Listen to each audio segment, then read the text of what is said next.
The Assassin.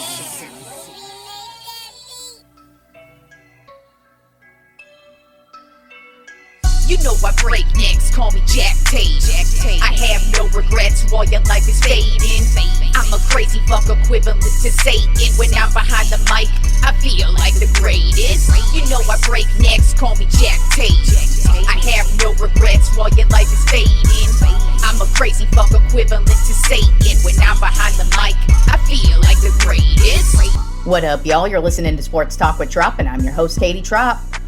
Well, we had some preseason football this weekend, which was great, of course, but I do have some thoughts on a new rule change that has taken place this year, and it is called dynamic kickoff. It is the new kickoff that we get this year, which in my opinion has completely just eliminated the kickoff, so you might as well just get rid of the kickoff at this point because it is that bad and that unwatchable, and I just could not believe my eyes when I finally, because, I didn't watch the Hall of Fame game, but I did hear some people discuss this, and I knew I was going to see it, but I did not expect it to be as stupid as it looks. So basically, instead of the usual kickoff that we get, which is one of the most electric and fun plays in the game that we have ever had, it can change the trajectory of games in many ways, shapes, and forms. Hell, we don't even really get an onside kick anymore. They've basically taken that out of the game the last couple of seasons, and now this has really taken it out of the game. So the new dynamic kickoff looks like this. If you have yet to see it, believe me, you'll see it, and it looks stupid as fuck, but here it is. Basically, the kickoff team, the kicker has the ball at the 35-yard line, and the defenders or the rest of the guys on the kickoff team, instead of being lined up where the kicker is, they are now lined up 5 yards ahead of the kicker, meaning they are lined up at the 40-yard line. Then the opposing team, all of their guys, except for two guys in the back, they are lined up at the 5 yards away from them. So if they're at the 40, so what's that make that? Like 45, something like that. I think it was 45. Regardless, they just are looking at each other. And then there's two guys back near the end zone to receive the ball. When you kick off the ball, it either goes out of the end zone, which most of the time it's probably going to. I'm sure they're going to create some new little plays and everything to try and do the best they can with this stupid, idiotic, dynamic kickoff. But basically, if you kick it out of the end zone, boom, goes out of the end zone, you get the ball at the 35, I believe. Who cares? But then if you kick the ball in between the 35 and the 10, I believe, or there's a kickoff zone, they call it. And if the ball lands in there, you have to take the ball and run it out. And so far, from what I've seen, this has been a joke. It has been stupid. It looks dumb. And hopefully it doesn't last past this season because it really has eliminated an exciting part of the game. Like I said, they've taken out basically the onside kick over the last couple of years, which sucks because the onside kick can sometimes completely change the game. But I digress. And this, of course, is out of the goodness of safety, which we all know they don't give two shits and a fuck about safety. They just want to pretend they give two shits and a fuck about safety. But anyways, I was not happy with the dynamic kickoff. I think it looks stupid as hell. But I guess I better get used to it because it's going to be going on at least through the rest of this season. But it looks stupid as hell, in my opinion. Just a couple of quick hits in the NFL preseason, the first preseason weekend of football. I mean, none of this matters, so take with it a grain of salt with everything that I say. But so a couple of things did happen. My Dallas Cowboys, they had 4 interceptions on defense. Now, pretty much the chump squad played for the most part, but you know what? I like to see that even the backups have 4 interceptions because we were already ball hawks, but now even the backups are ball hawks, and I like to see that continue. So that was great for me to see. Then up in Denver, Bo Nix, he actually led the Broncos on 4 scoring drives. He actually on 4 out of his 5 drives that he ended up playing in that game. So it looks like the Denver Broncos may potentially have a future starting quarterback. Then Joe Burrow of the Cincinnati Bengals, he came back from his wrist injury that ended his season last year. He ended up taking the Bengals on a nice little touchdown drive. Rookie J.J. McCarthy, quarterback of the Minnesota Vikings, he threw for 2 touchdowns, so who knows? I wouldn't be shocked if we see him at some point this season. Then rookie quarterback for the Washington Commanders, Jaden Daniels, he took them on a TD drive. So yeah, we had some players showing out. We had some rookies playing. We had some guys coming back from injury playing. So like I said, none of it matters. But hey, it's sometimes you see some things and you go, hey, look, Joe Burrow's back from injury, which is if you're a Bengals fan, I'm sure you were extremely happy to see that. And then in a little bit of other NFL news, which was actually kind of hilarious news, is I did mention that defensive end Hassan Reddick has been holding out of New York Jets training camp and preseason games so far to start the season because he wants a new contract. And the funny thing about this is that the Jets just traded for him in the offseason, but they did not give him a new contract, so he's wanting the contract. Didn't happen. So he actually today requested a trade. Now, the Jets have said they are not going to trade him away, so that's too bad for you. But very interesting turn of events that has happened with this Hassan Reddick trade because they just got him. He hasn't played it down for this team, but yet they are going at it over contract issues. So we'll see what happens with that, if he ends up getting traded again, or if he just ends up coming back and playing at some point this season, or he maybe even getting that new contract. All right, moving on to baseball and the Tropp 10 MLB Power Rankings for this week. There are a few teams that are actually slumping in the wrong direction, and then a few teams that are slumping. They are going up, actually headed up right now. And then, of course, we have the usual suspects. So let's begin with the number one is still the Baltimore Orioles, overall record of 70-49, one of the first teams to make it to the 70-win plateau regular season record right now. They are 5-5 in their last 10 games, so they're not playing that great, but they still are one of the best teams in the league and couldn't really drop them back. This past week, they lost the series to the Toronto Blue Jays, but then took the series over the Tampa Bay Rays. They're getting some good pitching from Grayson Rodriguez, who's got 13 wins on the season and 130 strikeouts. And then you have Corbin Burns right there with them with 12 wins, a 2.71 ERA, and 137 strikeouts. So they're really getting it done with the starting pitching. It's just they are not as powerful as they were, but I mean, hey, it's August and there's still plenty of time, and they still are the top team in the American League right now. Then at number 2 on my Tropp 10 MLB Power Rankings of the New York Yankees, overall record of 70-49 as well. So they are the other team that has 70 wins on the season. Those are the only 2 teams right now with 70 wins on the season in the same division. So like I said, this division is going to it's going to come down to these 2 guys, and they are these 2 teams, and they are they just keep it moving. And right now, the Yankees, they are 6-4 in their last 10 games as well. They split the series with the Los Angeles Angels, but then they took the series over the Texas Rangers. And then, of course, on Aaron Judge watch for the Triple Crown this year. Right now, he leads the league with 42 home runs. He also leads the league with 106 RBI. And he is second right now, only behind Bobby Witt Jr. in batting average, with a batting average of .328. So he continues his amazing season and really well in play for the Triple Crown. And then, of course, Juan Soto, he's also right there behind Judge, batting a .304 with 30 home runs and 82 RBI. So these 2 guys really can't be stopped. It's really just with the Yankees, their starting pitching has really fallen apart this second half of the season, and they just really can't get it going. So we'll see what happens there with that. But offensively, they are actually playing really well.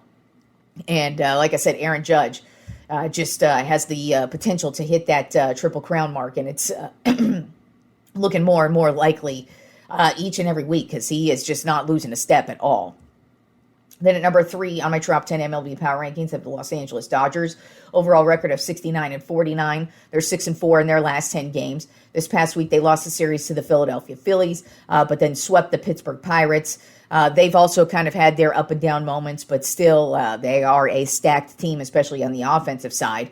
But with the starting pitching, Tyler Glasnow, he is having an amazing season with 9 wins, a 3.49 ERA, and 168 strikeouts. So he is one of the top guys in the league with strikeouts. And then you have Teoscar Hernandez, who's just been a journeyman throughout the league. But this year, he is right behind Shohei Ohtani, their biggest offensive producer. He's batting a 275 with 26 home runs and 79 RBI. And he's really just had some big game-winning hits. So Teoscar Hernandez really coming out there and being a huge source of offense for the Dodgers. And they really didn't even expect him to do that. He was really just kind of expected to be the old scrappy veteran to just come in and make some plays. And he's actually having one of the best seasons of his entire career.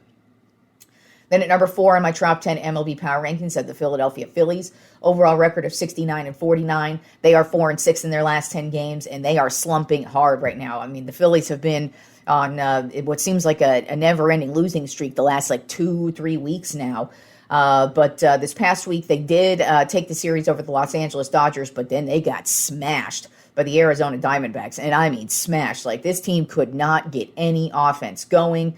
Really, their only bright spot at this point in time is Zach Wheeler's got 11 wins on the season with a 2.78 ERA and 156 strikeouts. And they do have, of course, Schwarber and Alec Bohm, who are both doing great for them offensively. But Bryce Harper has been kind of streaky as of late, and I kind of feel like that's what's been holding them back lately with their offense. But still, they are a good team, and I keep saying it. I expect them to turn this around and bounce back. But at this point, who knows? I mean, when you slump for a couple of weeks, that could turn into something bad. But still, they have a lot of depth, and I still expect them to step it back up a bit here.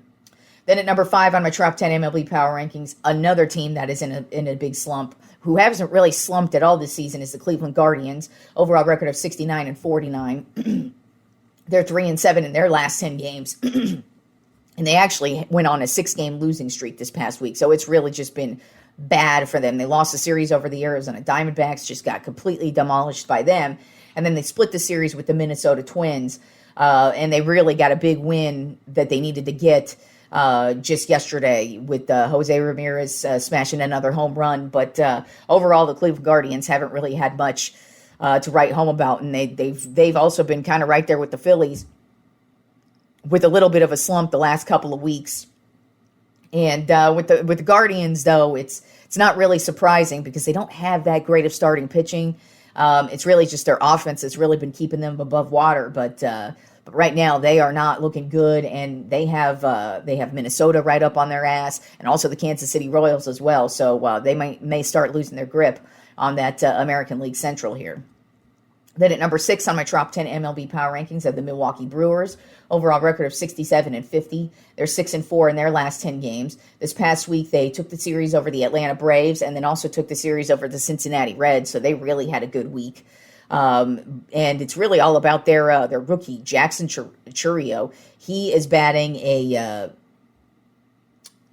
can't read my handwriting there. Oh, he's batting a 269 with 14 home runs and 50 RBI. So he's really getting it done and, just showing out for this team offensively. But, I mean, really, the Brewers are really just doing it all around. Their pitching's getting it done. Bullpen's holding it down as best they can. And then offensively, they're getting it done. And then defensively as well. They're really, they are probably the most streaky team in the league, but they do have a really, really good lead over the St. Louis Cardinals right now in their division. So I kind of look at the Brewers as a team that's got a straight shot to the playoffs if they just keep playing the same way they've been playing all season long. Then at number 7 on our top 10 MLB Power Rankings are the San Diego Padres. Overall record of 66-53. They're 8-2 in their last 10 games. This past week, they took the series over the Pittsburgh Pirates and the Miami Marlins. I mean, they were on a hot streak this week. They just got stopped by the Marlins just yesterday. But really, the hottest team in the league, the two hottest teams in the league right now basically are the Padres and the Diamondbacks. And the Padres, they are just getting it done in every single way. They've also got a great rookie by the name of Jackson Merrill, batting a 291 with 17 home runs and 64 RBI. He's also had multiple game-winning hits in the ninth inning and in extra innings as well. So this dude is not only getting it done, but he is clutch as fuck. So the Padres are getting it done offensively, and then of course their starting pitching is really holding it down. So you got to really look out for the Padres to actually potentially be a threat for the Los Angeles Dodgers here down the stretch. Then at number 8 on my Tropp 10 MLB Power Rankings, was just talking about them, and that is the Arizona Diamondbacks. Overall record of 66-53, and they are 8-2 in their last 10 games. This past week, they took the series over the Cleveland Guardians and the Philadelphia Phillies, so they just beat two really solid teams. And right now, the Diamondbacks are actually first in the league with 624 runs. So they go from nothing to leading the league in runs. I mean, they really were struggling for offense the first half of the season, and now that here we are in the second half of the season, we are looking at the National League champions last year who represented in the World Series. You know, they were a hot team. They started off the season real cold, but now here they are. They look to be back to where they left off last season. So you really got to look out for them, especially the Dodgers, because the Diamondbacks, they're beating good teams, and they have no fear against the Dodgers. So we'll see what happens here in the National League West down the stretch, because the Dodgers have not been as dominating as they usually are. And you've got the Padres here and the Arizona Diamondbacks both on their ass right now. And it's going to be an interesting last couple of months here in the National League West.